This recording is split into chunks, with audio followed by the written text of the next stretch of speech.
Assalamualaikum warahmatullahi wabarakatuh.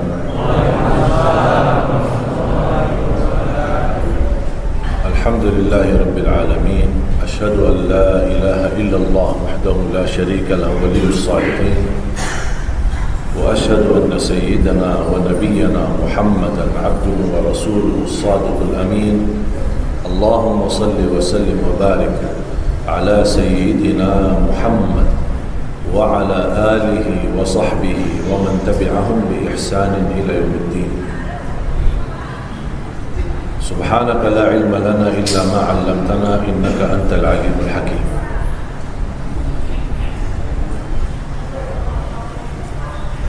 Alhamdulillah wa syukurillah.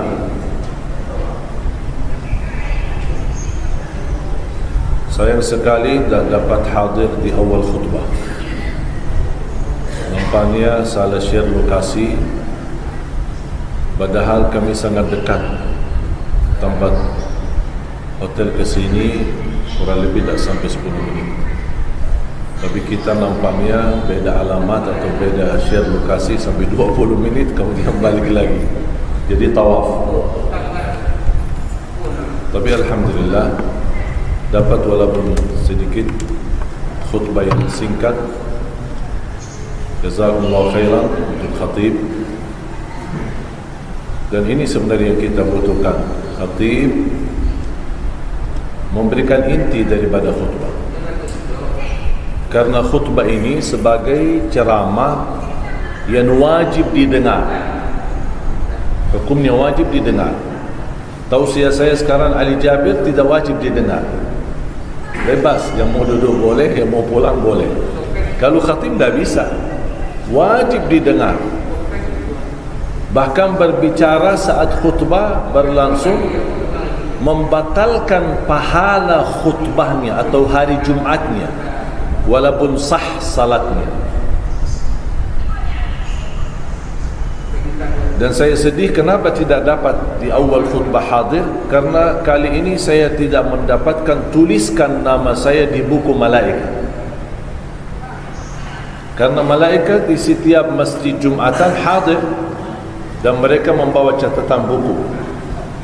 Orang jamaah masuk tulis si fulan datang jam sekian, si fulan datang jam sekian, si fulan datang jam sekian. Dan semakin awal semakin besar pahalanya. Mulai dari besar pahalanya sebesar ekor unta, kemudian nanti turunnya lagi sapi, turunnya lagi kambing, turunnya lagi ayam, turunnya lagi telur. Aku heran datang lebih awal tapi duduk nongkrong di luar sambil rokok. Kayaknya dia tak peduli dengan buku malaikat. Tapi kalau ada peduli catatan pemerintah yang datang lebih awal akan dapat 50.000 atau 100.000, nampaknya habis subuh sudah di sini. Jangankan sebelum Jumat. Kalau malaikat tuliskan nama kita, berarti akan nama kita terangkat sampai ke langit. Dan malaikat terus menjalani tugas menulis nama-nama orang pendatang ke masjid pas Jumat. Ketika khatib naik mimbar dan mengucapkan Assalamualaikum warahmatullahi wabarakatuh, malaikat jawab Waalaikumsalam warahmatullahi wabarakatuh dan tutup buku. Makanya saya sedih hadir di sini tapi tak tulis nama saya sebagai yang sudah dapat kemuliaan terdata di buku malaikat. Walaupun bagi saya sebagai orang musafir, saya bukan mukim, dan menurut berbagai mazhab musafir tidak ada kewajiban Jumat, tapi boleh dia hadir Jumat untuk salat. Beda sama mukim. Karena salah satu kewajiban untuk hadir Jumat, muslim akil, kemudian mukim, menjadi seorang yang berada di tempat, bermukim di kota atau di tempat yang ada di sekitar masjid. Dan kita sangat membutuhkan khatib yang bisa membawakan khutbah inti dan tidak lama dan tidak panjang. Karena sifat manusia cepat bosan.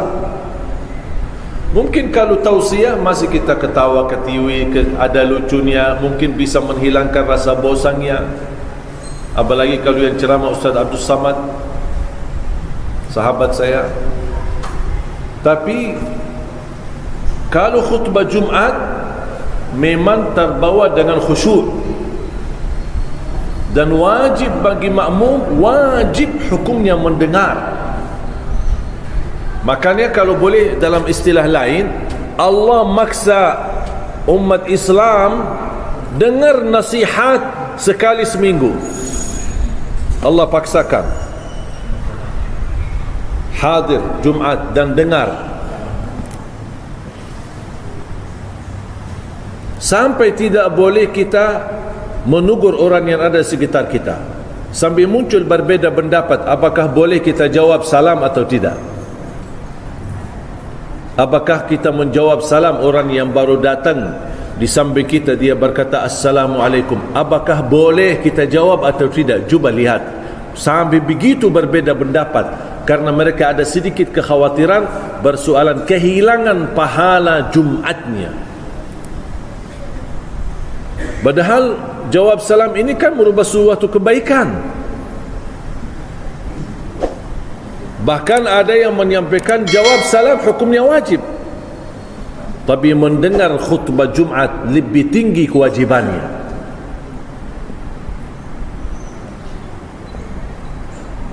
Contoh, sering yang menjadi kebiasaan datang belakangan, apalagi di masjid yang masih ada 2 kali azan. Dia datang di waktu azan kedua. Dia ingin tahiyatul masjid atau sunnah qabliyah, dan muncul berbeza pendapat antara ulama apakah ada sunnah qabliyah sebelum Jumat atau tidak. Saya bukan membahas masalah perbedaan, tapi ketika orang masuk, dia punya 2 hal, menghadapi 2 hal: dengar azan kedua atau langsung laksanakan salat sunnah tahiyatul masjid. Padahal mengikuti muazzin kan ada pahala, walaupun sunnah bukan wajib. Tapi di sini ada 2 hal berhadapan. Ada wajib mendengar khatib dan sunnah melaksanakan sunnah. Dia diutamakan. Mohon maaf, ada melaksanakan mendengar khatib atau mendengar muazzin. Mendengar muazzin sunnah, mendengar khatib wajib. Makanya ulama menyuruh ketika kita telat datang ke masjid, sudah di saat azan kedua, tidak perlu bapa-bapa menunggu sampai selesai azan. Begitu masuk, Allahu Akbar, langsung tahiyatul masjid, walaupun muazzin sedang kumandan azan. Kenapa? Karena di situ Anda mengabaikan mendengar muazzin yang hukumnya sunnah agar bisa mengejar khatibnya ketika mulai khutbah. Di masa azan kita kejar selesai 2 rakaat agar bisa kita simak khutbah khatib kita. Faham Bapak Ibu? Ini semua kenapa? Saking begitu munculnya perbedaan di antara ulama dalam hal seperti ini, saking betapa luar biasa perhatian ulama kepada wajibnya mendengar khatib dengan baik.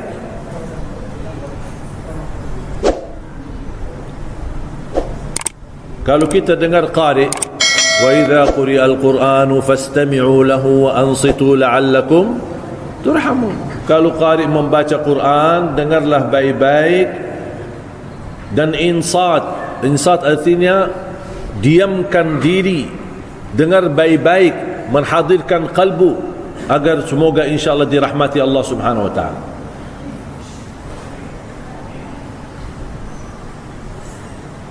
Tetapi kalau mendengar khatib beda sama mendengar qari. Kalau masih qari baca Quran, masih kita bicara, ya tidak apa-apa. Dianggap Quran adab. Beradab sama Al-Quran harus dengar. Tapi kalau berbicara saat khatib, ini melanggar kewajiban. Bahkan risikonya menghilangkan pahala Jumatnya, walaupun sah salatnya.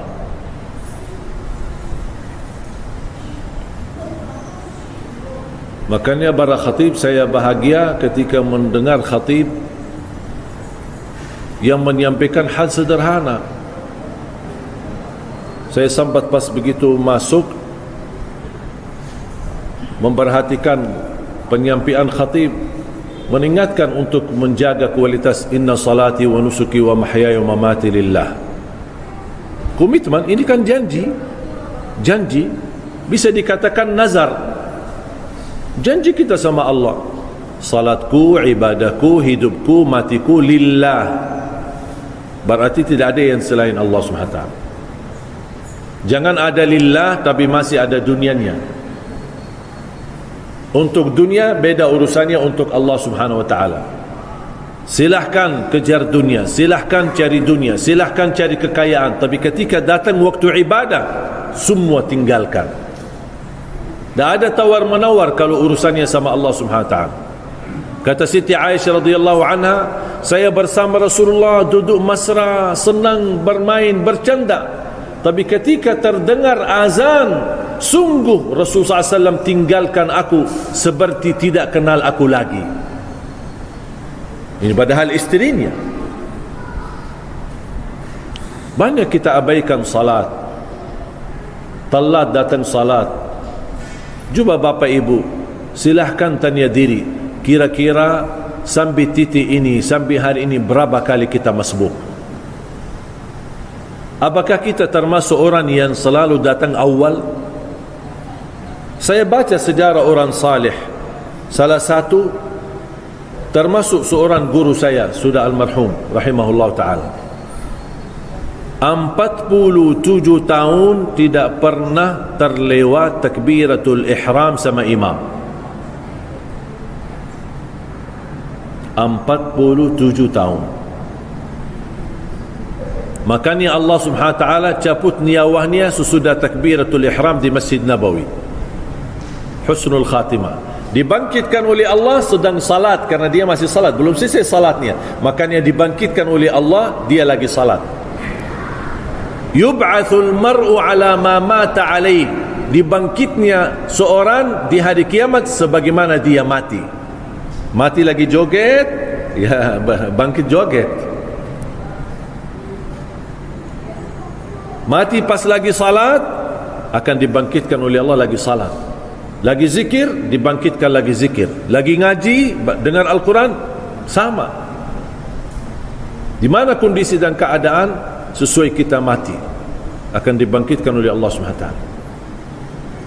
Bahkan saya baca ada seorang ulama dahulu kita, saya lupa tahun berapa, masih tahun 400-an atau 500-an Hijriyah, tidak pernah mendengar azan di luar masjid selama 60 tahun.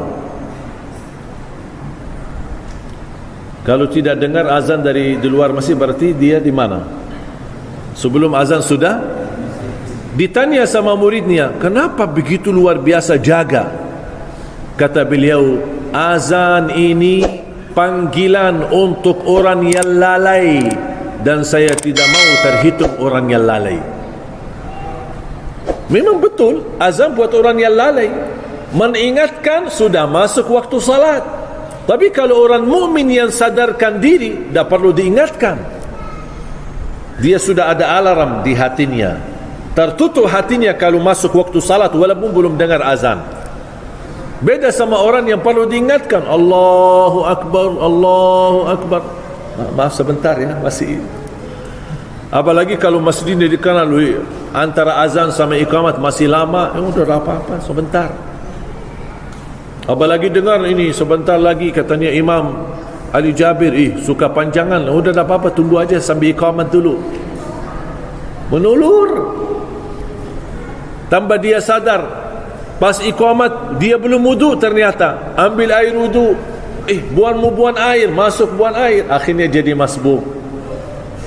Sayang, ternyata salat itu belum menjadi berharga dan mahal bagi kita.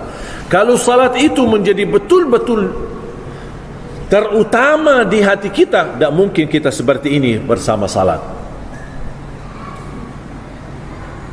Ada seorang dari as-salafus salih, dia tukang besi. Ketika dia sedang bekerja, habis dia mempanaskan besinya dan dia meluruskan untuk membuat pedangnya, dia mengangkat untuk melanjutkan kerjaan. Begitu mendengar azan, langsung dia stop. Dia tidak lanjut kerjaan, langsung dia tinggalkan urusannya dan dia segera ambil air wudu. Imam Maliki pernah marah sama seorang muridnya. Pas duduk di majlis di masjid, terdengar azan, muridnya pamit minta izin sama gurunya, "Guru, saya mau ambil air wudu." Langsung Imam Malik marah, "Kamu murid saya, sudah azan kamu masih belum wudu? Jangan datang lagi ke majlis saya." Begitu cara ulama mendidik muridnya mencintai ibadah, mencintai, mengutamakan walaupun hal sunnah mereka sudah terbiasa mengutamakan, bukan hanya yang wajib.